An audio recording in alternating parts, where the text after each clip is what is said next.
might be thinking I'm acting cowardly by doing this now after the tests. But come on, it's so close to call this year. I need all the data I can get, alright? You can't blame me. And besides, this time around, I really did want to take a more educated guess instead of just going, them. And I also expect to annoy somebody out there with these predictions, so in order to exert your irritation, I've included a form below for you to choose your champions, as well as state any other wild predictions. So why don't you subscribe to the channel to find out exactly when that lands, so that means you know exactly when to come back and point and laugh at me. And as is custom with many championship prediction videos, we'll start off with the teams first, and I know that may not be your bag, so I've got you covered.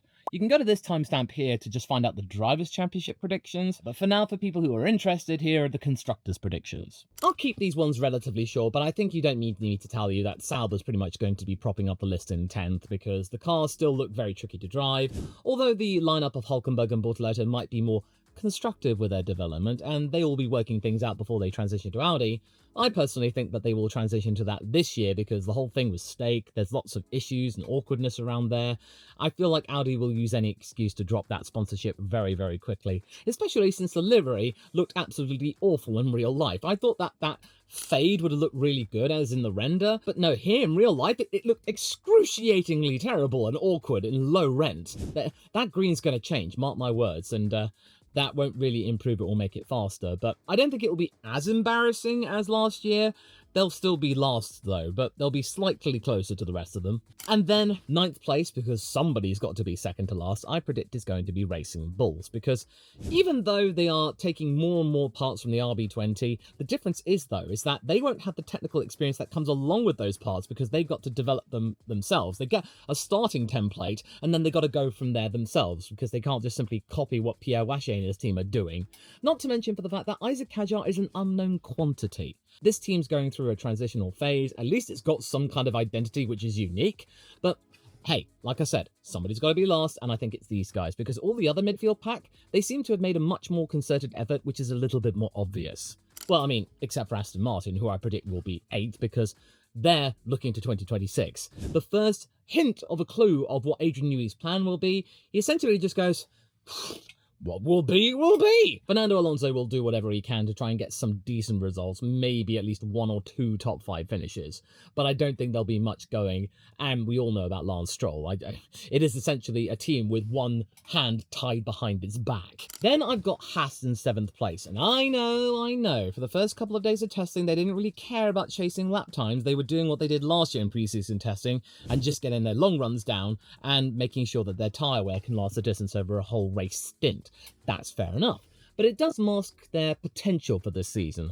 But I don't see them falling off the rest of the pack, and they could easily at least mirror what they did last year of being 7th place. Esteban Ocon will probably be a very solid team lead, Oliver Behrman will have a fairly competent first season, and I think this will translate well as a bedrock for what Haas can do in the future, especially if Toyota get their act together and maybe increase their partnership together and enhancing the collaboration between the two parties. Then I've got Williams. Now, my heart wanted to put them in 5th place, but I think for good reason I couldn't put them any higher than 6th place, because sure, Carlos Sainz really impressed people on day 2, and Alex Albon seemed to be a dab hand in that car, even though he was in softer tyres than many of the other people out there. I reckon that Williams will stick to their guns and not go chasing 5th place, the best of the rest, even if it becomes a possible opportunity.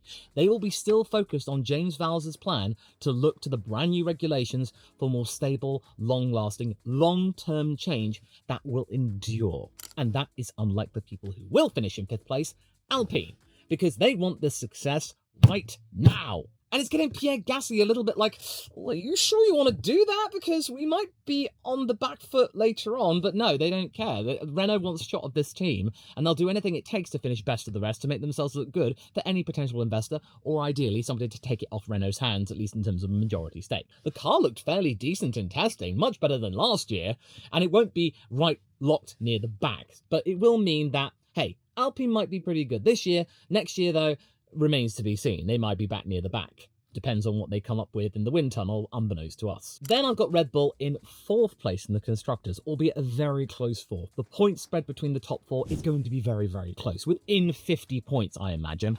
And this might be a case of the RB21 simply not living up to expectations. They might be able to increase the operating window, but Pierre Vacher's team are disappointed with all of their efforts in testing, and it's quite clear that on that final day, when they were testing the different front wings and the nose cones, one very thin and narrow, one quite wide, it reminded me of the late 2009 RB, the RB5. Something's telling me that this team is still trying to discover answers for this car. There's a bit of a question mark with this team. It's close between the top 4. But I feel like Red Bull is propping up that pack in particular. Whereas Mercedes, I'm predicting them 3rd because they actually looked fairly solid. They racked up the most laps in testing, and Toto was quite happy. George was quite happy. Kimi was happy. There were no dramas at all from this team. This is probably the most competent car that they've designed in this regulation cycle. And whilst I don't think it's going to be going for a Constructors' Championship, or maybe giving it a championship run for their drivers, it'll certainly be good closure for this very troubled period in the team's history. They'll look to this car, and Toto will be going, there you go, it was a fairly decent car after all. It wasn't the best, but at least I can look at it and not cry. Now, okay, the top 2. It's Ferrari, then McLaren. It's going to be very close like it was last year. I reckon it could be close. It could be down to single figures. It really depends on the development of the car, whether or not Ferrari then decides to back off and let McLaren just have it, and then they can go for it in 2026. But there are some real good signs that we are going to be seeing yet another old-school battle on our hands. Ferrari versus McLaren. It feels historically accurate. Both Hamilton and Leclerc put in solid results, they got the laps in, and even though there were questions with understeer, it looked a little bit wallowy in some corners, it was still a car that produced the pace when it needed to. And most importantly, their brand new signing was comfortable and happy. And for good reason, because John Elkann, the CEO of the entire Ferrari company, was there, and that doesn't happen at testing. But with McLaren, I think they've got everything hooked up, and if they can have an early season romping session, then I think everything stands to reason for McLaren defending their Constructors' title for a 2nd year in a row, which is something we've not seen since the early 90s. I mean, there is still a bit of a question mark as to what their pace is like on C4-5 tyres, because they didn't really bring many of the C4s, none of the C5s at all, so that's still up in the air, but from what we've seen so far, those deltas and those race splits, man, that's crazy. But anyway, here are my drivers' predictions, what you've been waiting for probably, and don't forget, you can vote in the pinned comment below about your favourites. In 20th, alas, I have to put Gabriel Bortoleto here, simply for the fact that Sauber is going through a transitional phase, which does not bode well for any potential rookie. Kind of like with Logan Sargent in 2023 for Williams. It was a building phase for that team, which is not exactly hospitable for rookies, but Sauber are aware of that. All they'll want to do is make sure that this guy can acclimate himself into Formula 1, go through an entire season's campaign, not have to worry about him losing his seat at the end of the year, because I think he's got a 2-year contract at least with a fairly decent pay packet. I think everything will be fine for this kid. He will score some points, but he will be propping up the table unless we get some mid-season driver swaps and the like, which we have been accustomed to in the last couple of years. But I'm not expecting fireworks from this kid, simply for the fact the car will not let him. And I think he knows that, and I think he'll come to terms with that. Then I've got his teammate Nico Hülkenberg in 19th. Again, simply for the fact that the car is just not there for him, at least not yet. Over the course of the season, that might turn things around, where Hülkenberg may pick up a point or two, because we've all got to remember what Hülkenberg was able to do over at Haas in his 2 seasons there. He helped steer the ship around and make that team a fairly competent force in 2024 especially. Having Nico as the team leader is a far more stable situation, and at least Nico knows what he's getting himself into, unlike with Bottas, who saw the leadership he arrived in change. Fred went to Ferrari, and then he just regretted the whole thing. He admitted it was all a mistake. Now Hülkenberg, he'll be fine. He'll be okay. He'll produce good results for that team. He'll be part of the German work ethic as it becomes Audi and more German with the Silverstone base bizarrely, but hey, that's where all the work is at. I just feel like 19th will be a reasonable shout. Then in 18th, because of the fact that I think Racing Bulls, I'm not really sure where they are right now. They've not really been lighting up the timesheets. Isaac Hadjar, 18th position. This could change as well, depending whether or not Isaac Hadjar can shake off the cobwebs of all the FP1 sessions he did last year, which really didn't impress me, and avoid a potential Hadjarster. But one thing we can definitely ascertain from this test session that we saw is that he's a tenacious one. He's keen to be there. He's motivated, which is good. He will be closer to the person who's above him, though, and if he can really cut the mustard, he might be able to embarrass the boss's son. Lance Stroll, I predict 17th. And yes, this is to be expected, because I can imagine that this will be the year where Lance Stroll crashes out hard, seriously giving up with Formula One, because he's just not interested anymore. We've got to find out what Adrian Newey is going to be doing at Aston Martin from his first day and beyond, what the brain trust of Aston Martin want, and whether simply or not the boss's son just wants to be a racing driver in Formula One, especially with what's coming down the road in 2026. This could be a year where we see Lance Stroll barely score points. Aston Martin's 2025 car is not really looking like a serious midfield competitor, because they're all putting their eggs in the basket for next year. And I think that will reflect with Lance Stroll also just phoning it in. And what really makes me think that his commitment is going down the drain is that he didn't even complete his testing program on the third day due to an illness.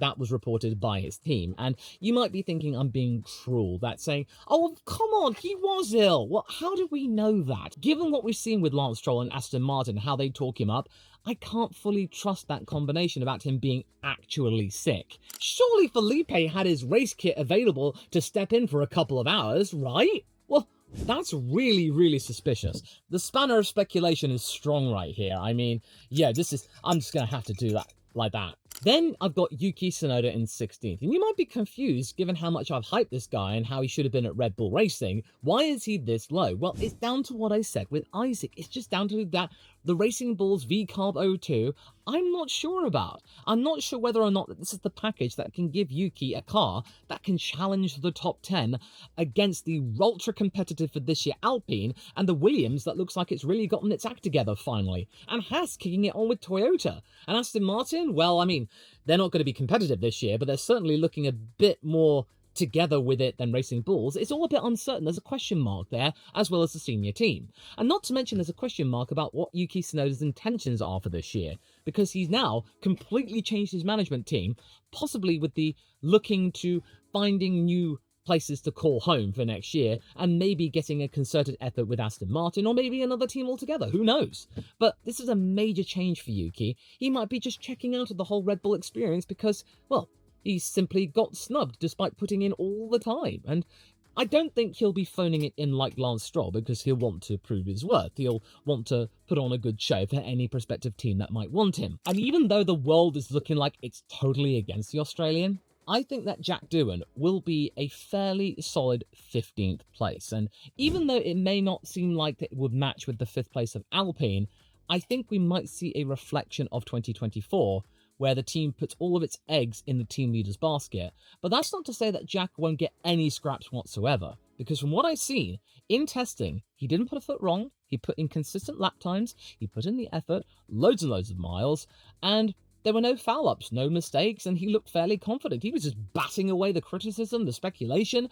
He looked rock solid, and I commend that. I don't think he'll be dead last in the table. He won't be embarrassing himself.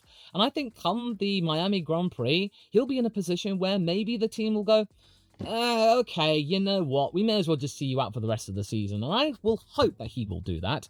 I mean, with 2026, I've got no idea. I mean, given the fact they've given Franco a 5-year contract, I think it is destiny that he will get that time in that second seat. But I think even if Doohan can survive 1 year at that team, which seems cutthroat and desperate for a buyer, that'll be a victory in of itself. So good on you, Jack. Then I've got Oliver Behrman in 14th. And even though the testing period was indeed rather testing for the Brit, because, well, he was not really given the opportunity to go for some low fuel runs or quali runs or what have you. In fact, quite a lot of the time he was near the bottom, but that was down to the fact Haas was doing their own thing. I mentioned that in the team predictions. I think Oliver is putting in the results. He again didn't make any mistakes. He's transitioning in well, and the team want him. The team are committed to him, and that will do him the world of good, much like how it will do the world of good with Esteban Ocon. I haven't got to him yet. I will do in a moment. I don't think they'll be setting the world alight and challenging the top 10 anytime soon, but certainly they will not be embarrassing themselves. The trend of last year will continue, albeit maybe not as rapidly because, well, last year was incredibly rapid. I don't think they could emulate that a second year in a row. Behrman will certainly be putting in a decent effort for his first season to build on as he continues within Formula One, because I think he'll be around for a good long while, given the fact that, well, the Ferrari Driver Academy is still part of him, and Ferrari, as we've seen with Zhou Guan Yu, is relatively kind to its Driver Academy members. Then I've got Fernando Alonso in 13th. Now, you might be thinking 13th is quite low, but given the fact that the AMR 25, it may look a little bit more solid and predictable, it just is lacking the pace like the Mercedes of last year.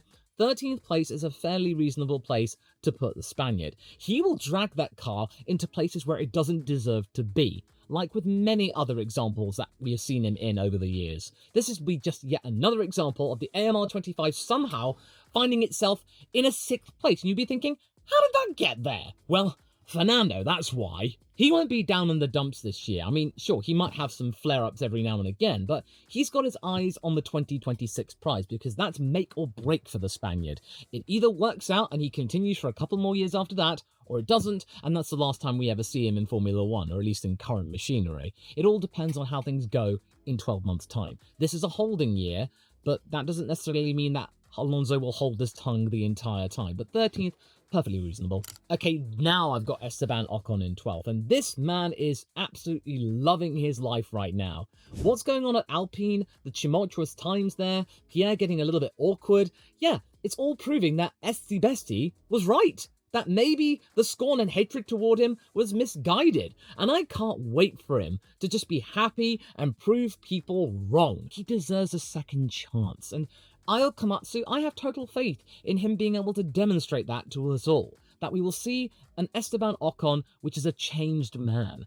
And yeah, you might be thinking, well, he's not going to be doing much changing in 12th place. It's all looking absolutely close in that kind of 12th, 11th, 10th, 9th, the fight for the best of the rest. Then I've got the two Williams drivers, and you might be wondering who comes out on top and cracks the top 10. Well, I know you might be thinking I'm being a bit biased here, but given what we saw, Carlos Sainz will finish in 10th, with Alex, I don't know how far behind in 11th. But this is a fairly good shout for this Williams team, that they'll be able to put in the goods to be able to put in a fairly solid, average result, which is probably a lot more than could be expected 12 months ago, where we would have thought, oh, great, 2023 was a false dawn, for the next couple of years, Williams is going to be near the back again. Well, no.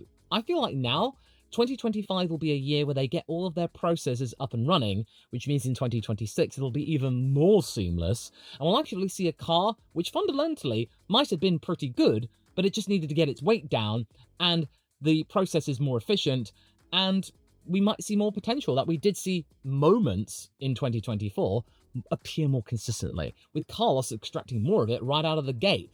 Alex will benefit from this too, and he'll ideally have far fewer crashes, because we've got to remember, with the FW46, Albon was responsible for a fair few crashes of his own. And hopefully, and I think everyone will be happy, that this car will not be racking up a huge repair bill, which will impact T.O. James's plan for 2026 domination a la Brawn. And even though Carlos has ruled out top 5 or podium finishes, I think they might happen if things get a little bit hairy up at the top and then Williams can capitalise on it. But I don't think that Williams, like I said in my team predictions, will get ahead of themselves and then chase after 5th place glory or get Carlos or Alex higher up the championship order, because there's no point. Next year is everything. But I think that will escape the likes of Alpine, and Pierre Gasly will end up best of the rest in 9th place by maybe a far margin as well. Pierre is a huge draw, and if they can keep him as the team leader for quite some time, any potential buyer will look to him and go like, oh, okay, he's pretty quick, he's also pretty popular. He'll be a very good brand representative after all for whatever team Alpine becomes, Alpine Mercedes or high-tech Mercedes. It remains to be seen. But I do think it's a fairly decent shout for Pierre Gasly to be given a car that will see more and more top 5 finishes and potentially be not that far behind the front-running top 4. I mean, he's not going to be challenging 8th place or anything, but there's not going to be this huge gulf between what we saw with Sergio Perez and Fernando Alonso in 2024.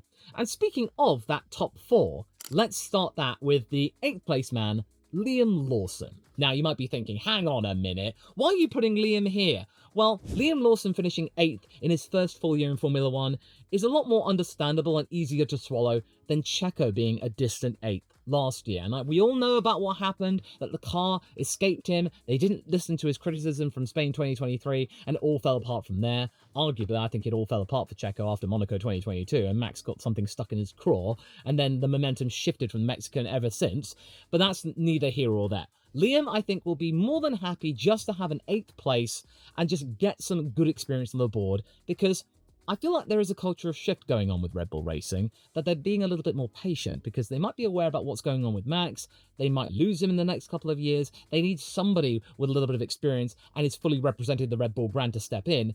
This will be a learning year for Liam, and being in 8th place in his first full season, that's not too bad. That's fairly understandable. There'll be some good standout results, but I think he will be propping up simply for the fact that Helmut Marko is being very strict in what he does and basically telling him not to touch anything. Just stay in your lane. Unlike the likes of Kimi Antonelli in 7th place, and one thing stood out entirely throughout this entire 3-day test session.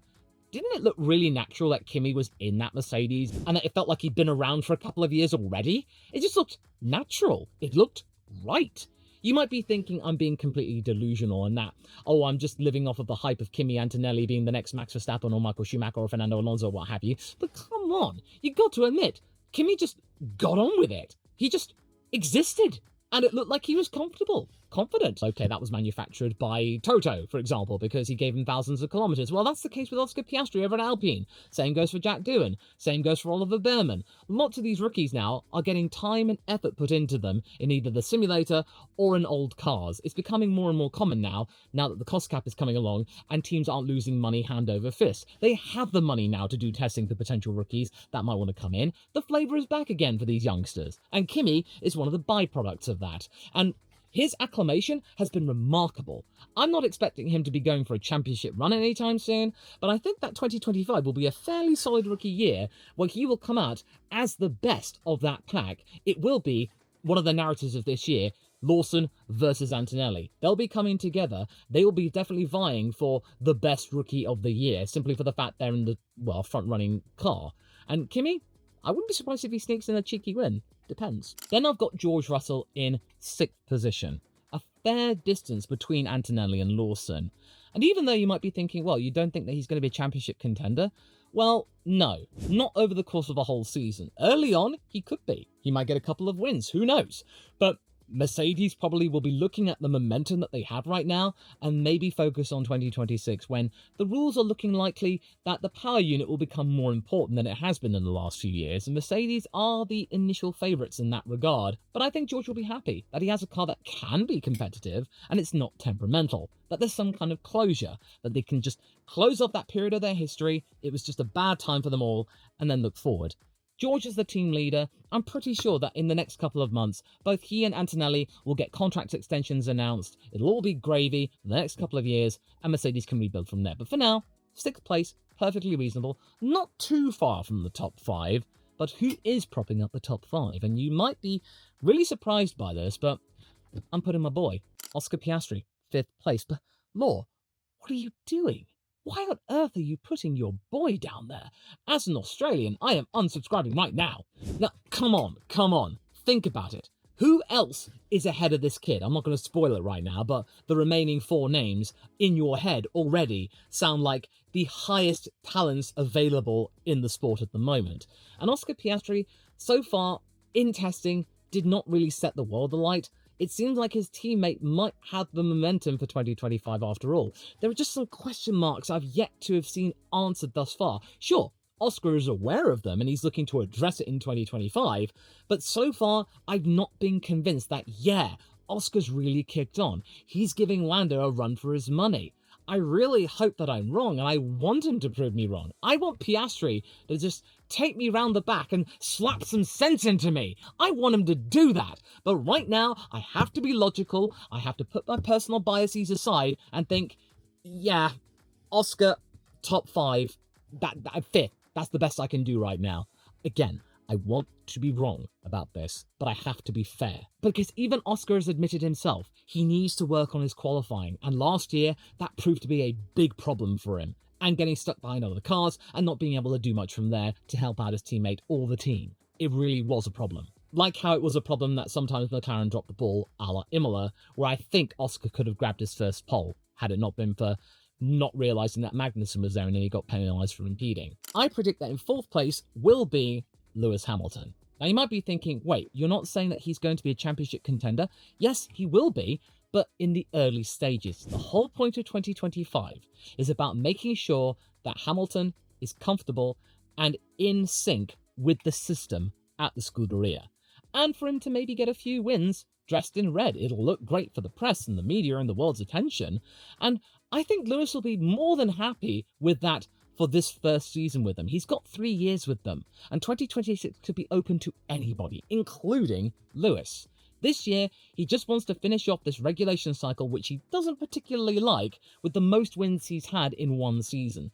I predicted in my other video 4 wins for him at the very least, and it really depends whether or not Ferrari commit themselves to a title campaign with the likes of McLaren. If they romp off with it, Ferrari will back off, which will mean that will compromise both him and his teammate Leclerc. But this is a fairly reasonable shout, and will be more than enough for Hamilton to realise that he made the right choice here. Not to mention he's built up a good rapport with Charles Leclerc, and that there's a good synergy right there. There's no history behind them, there's not that awkwardness with George. They can start off with a clean slate, but I really hope that the fans of both parties do not get in the way and interrupt that flow, or maybe drive a wedge between them. It can happen. For the person who's in third, it's imperative that Red Bull do it for Max Verstappen. Yes, I'm not saying Max Verstappen will get his 5th world title in a row, simply for the fact that, as of testing, I'm not entirely convinced that the RB21 is the thing that can do it. It might change over the course of the season. I think it's going to be a 3-way battle between Verstappen, Leclerc, and Norris. The order I've not yet said, but Verstappen will be third. And it will have to be third, because if it's any lower, Red Bull know this could activate the performance clause where Max can easily say, you know what, I'm out of here. You didn't give me a car that could be in the top 3 or be a championship contender. I can go and look elsewhere and you can't penalise me for it. Max will have the right to go and look at maybe Aston Martin. It depends on how Adrian Newey gets on with his first few months in the job of being one of the major technical influencers and wizards of that team. It's a really precarious year for both the driver and the team at Red Bull. And I think Christian Horner knows this, saying that, oh, the relationship between he and Max is quite open. And if it becomes clear that Max is struggling with that car and that he needs more and more support behind it, the team will have no choice also, and this will impact the campaign between Antonelli and Lawson behind, that they'll have to drop Liam and put all of their eggs in the Verstappen basket to make sure he at least finishes third. That's going to be one of the narratives of 2025, I guarantee you.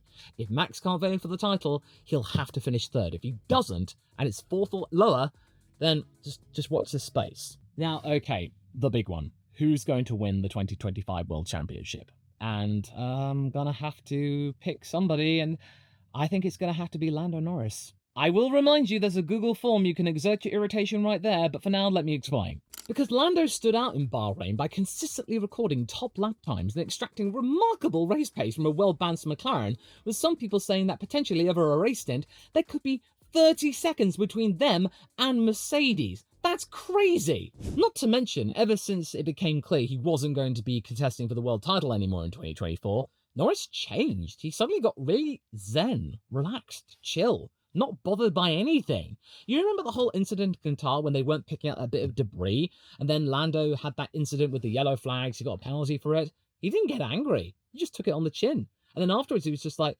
yeah, it's all fast, but I just can't really do much about it. He was suddenly calm and relaxed, and it was like, oh, okay, I like this Lando.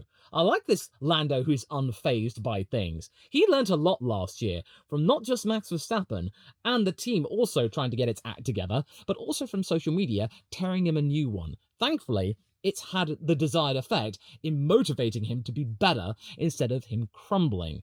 That's been good for him, and it's been necessary for him to come out the other side looking a bit introspective, but also determined and focused and confident that maybe this car is something that could be good for him from the get-go. Lando learnt the hard way from Max about what to expect, and he will implement that against Charles, who will be also quite tough, but also fair, having also experienced what it's like to challenge Max Verstappen for a world title in 2022 and in previous series like in karting. Hopefully, if Lando has learned a thing or two from last year, we can expect some really good battles between Charles and Lando. It might be relatively clean, it might be relatively civil, but I think these two men will show the best of their own examples for us all to see. If Lando can take what he's learned and then put it into effect against a Charles Leclerc, and maybe on occasion a Max Verstappen, who has also learned a thing or two about how to handle Lando, because that's one of the things I learned from last year as well, because Max had no clue how to handle Lando, so he was finding his feet with him as well. It wasn't just one-way traffic, it was two-way traffic, certainly. I mean, Leclerc is right there. It's about time that he gets a full season campaign to fight for the title. At very least, in the 3 years that he will have with Lewis Hamilton as a teammate, if he can get the first blood, that'll do him the world of good, because for a long time, people were starting to doubt the Monegasque, and he'll want to be determined to say, hey, this is still my team. Lewis, I'm glad you're here, but remember, if you want to take the leadership role, you got to take it from me. So yeah, thanks for listening for my predictions, and as a reminder, you can vote in the form in the pinned comment below, and maybe we'll do a casual video later in the week perhaps going over your responses. So do go ahead and subscribe to find out when I drop that video, as well as the results of these predictions. And in the meantime, why don't you stick around and look at this video over here, which I think might be to your liking. I'll see you over there.